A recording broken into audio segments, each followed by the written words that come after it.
सुरा सो पहचानिए जो लड़े दीन के हेत, पुरजा पुरजा कट मरे कभू न छड्डे खेत।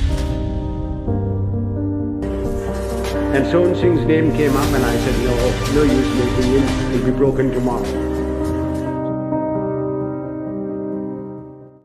1 दिसंबर 2023 को विक्की कौशल की मूवी सैम बहादुर रिलीज हुई है और ये मूवी बेस्ड है हमारे भारत के लेजेंडरी सिपाही सैम मनेकशॉ की रियल लाइफ स्टोरी पर। उनकी रियल लाइफ स्टोरी आपके लिए इसलिए जरूरी है क्योंकि सैम मनेकशॉ अकेले ऐसे लेजेंडरी सिपाही थे इंडियन आर्मी के जिन्हें फील्ड मार्शल की उपाधि मिली थी और ये इंडियन आर्मी का सबसे हाईएस्ट रैंक है, इसके ऊपर कोई भी रैंक नहीं है और ये अभी तक सिर्फ सैम मनेकशॉ के पास ही है। इस वीडियो में हम बात करेंगे कि आखिर कैसे सैम मनेकशॉ ने 1971 के इंडिया ईस्ट पाकिस्तान वॉर में अपना दिमाग लगा के 96,000 से भी ज्यादा पाकिस्तानी सैनिकों को बंदी बना लिया था और मात्र 12 दिन में ही इंडिया ईस्ट पाकिस्तान के वॉर को खत्म करके इंडिया को ऐतिहासिक जीत दिलाई थी। साथ ही कैसे 1972 के अराउंड पूरे देश में इंदिरा गांधी की सरकार को गिरा के सैम मनेकशॉ को प्राइम मिनिस्टर बनाने की मांग उठी थी। आखिर इतनी पावर सैम मनेकशॉ के पास कैसे आई थी उस टाइम पर? वो चाहते तो इंदिरा गांधी की सरकार तक को गिरा सकते थे। इनके पास इतना कॉन्फिडेंस और पावर था कि वो भरी सभा में प्राइम मिनिस्टर के ऑर्डर्स तक को चैलेंज कर देते थे। ऐसे लेजेंडरी सिपाही की रियल लाइफ स्टोरी आपको जरूर जाननी चाहिए। तो कहानी की शुरुआत होती है 3 अप्रैल 1914 से। पंजाब के अमृतसर में एक पारसी परिवार में सैम मनेकशॉ का जन्म होता है। उनके पिता एक डॉक्टर थे। वैसे तो सैम बहादुर का पूरा नाम था सैम हारमोस जी फारम जी जमशेद जी मनेकशॉ। इनका इतना बड़ा नाम था इसलिए इन्हें स्कूल पे और घर पे सिर्फ सैम या फिर सैम बहादुर करके बुलाते थे।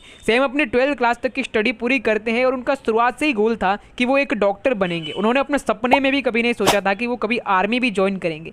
इसलिए जैसे ही उनकी 12th क्लास पूरी होती है वो अपने फादर के पास जाते हैं और लंदन जाकर डॉक्टरी की पढ़ाई करने की इच्छा जाहिर करते हैं। लेकिन उनके पिता साफ मना कर देते हैं सैम को। कहते हैं कि अभी तुम्हारी उम्र बहुत छोटी है और वैसे भी सैम के 3 भाई पहले ही लंदन में स्टडी कर रहे हैं, तो अगर सैम भी लंदन जाते हैं तो खर्चा ज़्यादा बढ़ जाता है, इसलिए सैम लंदन नहीं जा पाते। और इसी चीज़ को लेकर सैम अपने पिता से बहुत नाराज थे। और उन दिनों में भारत में ब्रिटिश ईस्ट इंडिया का राज हुआ करता था, इसलिए पाकिस्तान बर्मा सब भारत में ही हुआ करते थे। तो 1930 में ब्रिटिश गवर्नमेंट एक कमेटी बनाती है और डिसाइड करती है कि क्यों ना ब्रिटिश गवर्नमेंट इंडिया के यूथ को आर्मी ऑफिसर की ट्रेनिंग दे जिससे ब्रिटिश आर्मी में बढ़ोतरी हो। इसलिए 1971 में पब्लिकली अखबारों में आर्मी ऑफिसर की ट्रेनिंग की वैकेंसी छापी जाती है। सैम जब इस आर्टिकल को पढ़ते हैं तो वो तुरंत इस चीज के लिए अप्लाई कर देते। सैम जानबूझकर इस वैकेंसी के लिए अप्लाई करते हैं क्योंकि वो अपने पिता को बताना चाहते थे कि वो उनसे नाराज है, इसलिए वो आर्मी ज्वाइन कर रहे हैं। पर यहीं से सैम मनेकशॉ जी की जिंदगी में एक नया चैप्टर शुरू होता है। इंडिया भर से हजारों कैडेट इस वैकेंसी के लिए अप्लाई करते हैं, पर उसमें से सिर्फ 15 लोगों को सेलेक्ट किया जाता है स्पेशल ट्रेनिंग के लिए, जिसमें सैम मनेकशॉ का नाम भी होता है। और उनके साथ में जो 15 लोग और थे उसमें पाकिस्तान और बर्मा के होने वाले आर्मी ऑफिसर्स भी थे,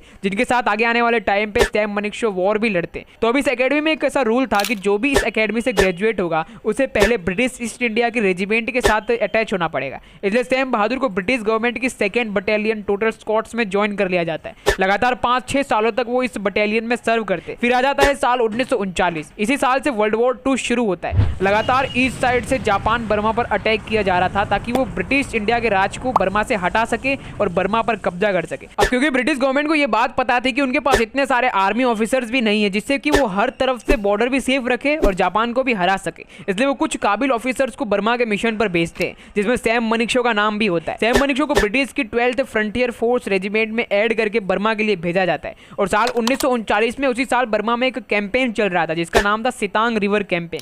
ये कैंपेन बेसिकली इसलिए बनाया गया था ताकि बर्मा का जो पगोड़ा हिल्स है वहां से जापानी फोर्स को हटाया जा सके, इसलिए सैम मनेकशॉ भी उस कैंपेन में पार्टिसिपेट करते हैं। उस टाइम जब वॉर हुआ ब्रिटिश आर्मी और जापान आर्मी के बीच में पगोड़ा हिल्स पर, तब मनेकशॉ बहुत ही जाबाजी से वॉर लड़ रहे थे। लेकिन उस वॉर में एक जापानी सोल्जर अपनी मशीन गन से 9 गोलियां सैम बहादुर पर चला देते। टोटल 9 बुलेट सैम बहादुर के शरीर पर लगे हुए थे, लेकिन फिर भी उनके सांसें चल रही थी।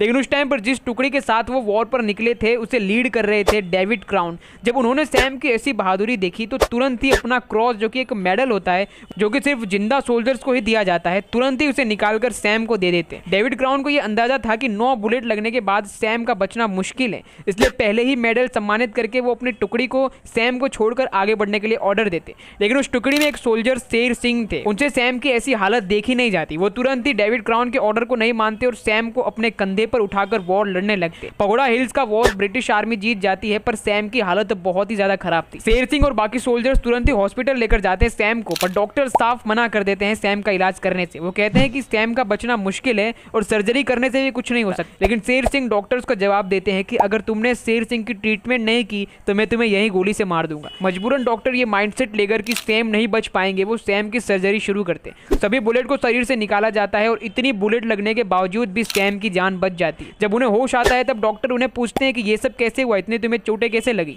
तो सैम बहादुर हंसते हुए कहते हैं कि लड़ते टाइम उन्हें एक गधे ने लात मार दी थी। डॉक्टर भी हैरान थे कि आर्मी में ऐसे भी बहादुर सोल्जर्स थे। ऐसे में साल 1939 में सैम को मिलिट्री क्रॉस का अवार्ड मिल जाता है, जो कि उस टाइम का एक बहुत ही बड़ा अवार्ड था और ये सिर्फ उन्हें ही दिया जाता था जो कि बहादुरी से जान पर खेलकर वॉर लड़ते थे। अब आ जाता है साल 1947। इस साल भारत और पाकिस्तान का बंटवारा होता है, जिससे भारत से पाकिस्तान बनता है। जैसे मैंने आपको पहले कहा था कि सैम मनेकशॉ जो थे वो 12th फ्रंटियर फोर्स में थे, तो वो भारत के विभाजन के कारण ये जो रेजिमेंट थी वो पाकिस्तान को मिल जाती है और सैम मनेकशॉ को 8th गोरखा रेजिमेंट में ऐड कर दिया जाता है। तो होता कुछ यूं है कि इस टाइम पर पाकिस्तान और इस पाकिस्तान के बीच में बहुत ज्यादा कॉन्फ्लिक्ट देखने को मिल रहा था। इस पाकिस्तान में जो रहने वाले मुस्लिम थे वो आए दिन आंदोलन करते थे पाकिस्तान के खिलाफ कि उन्हें पाकिस्तान के साथ नहीं रहना है और अपनी सेपरेट गवर्नमेंट को चलाना है। लेकिन पाकिस्तान को ये बात बिल्कुल भी मंजूर नहीं थी, इसलिए वो आए दिन जो भी आंदोलनकारी पाकिस्तान के खिलाफ आवाज उठाते थे उनके खिलाफ एक्शन भी लेते थे। अब इसी बीच में होता कुछ ऐसा है कि जो ईस्ट पाकिस्तान में रहने वाले रेफ्यूजीज थे वो ईस्ट पाकिस्तान को छोड़कर हजारों की संख्या में इंडिया की तरफ मूव करने लगे, जिसके कारण भारत की पॉपुलेशन अचानक से बढ़ने लगी और आजादी के समय में इतने इंफ्रास्ट्रक्चर भी नहीं थे जो इतनी पॉपुलेशन को सपोर्ट करे। इसलिए 1971 में इस समस्या के लिए अप्रैल के मंथ में उस टाइम पर पीएम इंदिरा गांधी जो थी वो एक हाई लेवल मीटिंग बुलाती है इस प्रॉब्लम के सॉल्यूशन के लिए, जिसमें सैम बहादुर भी थे और जितने रक्षा मंत्री थे, नेता थे, सभी थे। वो सब आपस में फैसला करते हैं कि ईस्ट पाकिस्तान से होने वाले माइग्रेशन को रोकने का सिर्फ एक ही तरीका है, इंडिया को ईस्ट पाकिस्तान पर अटैक करना पड़ेगा और ईस्ट पाकिस्तान को अलग करना पड़ेगा। लेकिन भारी सभा में सैम बहादुर इंदिरा गांधी के ऑर्डर को रिजेक्ट कर देते हैं। सैम बहादुर के अकॉर्डिंग इंडिया को ईस्ट पाकिस्तान पर अप्रैल 1971 में नहीं बल्कि 6 महीने बाद करना चाहिए, क्योंकि उस टाइम पर भारत के पास इतने वॉर टैंक्स भी नहीं थे, साथ ही इंडियन फोर्स भी इस वॉर के लिए रेडी नहीं थी और साथ में सबसे बड़ा रीजन था कि बारिश का मौसम था उस टाइम पर, जिसके कारण आर्मी को वॉर लड़ने में काफी परेशानी होती है और ऊपर से आसमान भी साफ नहीं होता, तो एयरफोर्स को भी बहुत प्रॉब्लम होती है। इंदिरा गांधी को सैम बहादुर कहते हैं कि अगर इंडिया अभी वॉर शुरू करता है ईस्ट पाकिस्तान के साथ तो इंडिया की हार पक्की है, इसलिए अगर उस वॉर में इंडिया को जीतना है तो उसकी प्लानिंग उन्हें करने दी जाए। इंदिरा गांधी को भी सैम बहादुर की बात को मानना पड़ता है। अब इंडियन आर्मी वॉर की तैयारी शुरू कर देती है। साथ ही उस टाइम पर ईस्ट पाकिस्तान में एक मुक्ति बहिनी करके ग्रुप काफी एक्टिव रहता था, जो कि हमेशा से पाकिस्तान के खिलाफ ही रहता था। तो इंडियन आर्मी सबसे पहले इस मुक्ति बहिनी ग्रुप की हेल्प लेती है। इन ग्रुप के सभी मेंबर्स को वेपन प्रोवाइड किए जाते हैं, बेसिक ट्रेनिंग दी जाती है और इस ग्रुप को स्पेशल ट्रेन किया जाता है ईस्ट पाकिस्तान के अंदर होने वाली मिलिट्री सप्लाई को तोड़ने के लिए। लेकिन पाकिस्तान को अब ये खबर मिल चुकी थी कि ईस्ट पाकिस्तान में इंडियन आर्मी कुछ एक्टिविटी कर रही है, इसलिए पाकिस्तान इंडिया का ध्यान भटकाने के लिए एक स्ट्रेटेजी बनाता है। वो पहले इंडिया के वेस्ट साइड पर अटैक करेगा ताकि इंडिया का ध्यान भटक जाए और 3 दिसंबर 1971 को पाकिस्तान वेस्ट साइड के इंडियन एयरफोर्स के सभी बेसेस को उड़ा देता है और पाकिस्तानी फोर्स इंडियन फोर्स पर हमला शुरू कर देती है। ये वॉर जो था वो बैटल लोंगेवाला का था, जिस पर बॉलीवुड की मूवी बॉर्डर भी बनी हुई है। इसे सैम बहादुर ईस्ट पाकिस्तान पर अटैक करने के लिए एक ऐसी स्ट्रेटेजी बनाते हैं जिससे एक ही बार में पाकिस्तान के सैनिकों को घुटने पर लाया जा सके। सैम बहादुर 3 पॉइंट स्ट्रेटेजी बनाते हैं, जिसमें ईस्ट पाकिस्तान के तीनों तरफ से टैंक और जितने भी सोल्जर से उनको भेजा जाए और एक ही बार में पूरे ईस्ट पाकिस्तान पर कब्जा कर लिया जाए।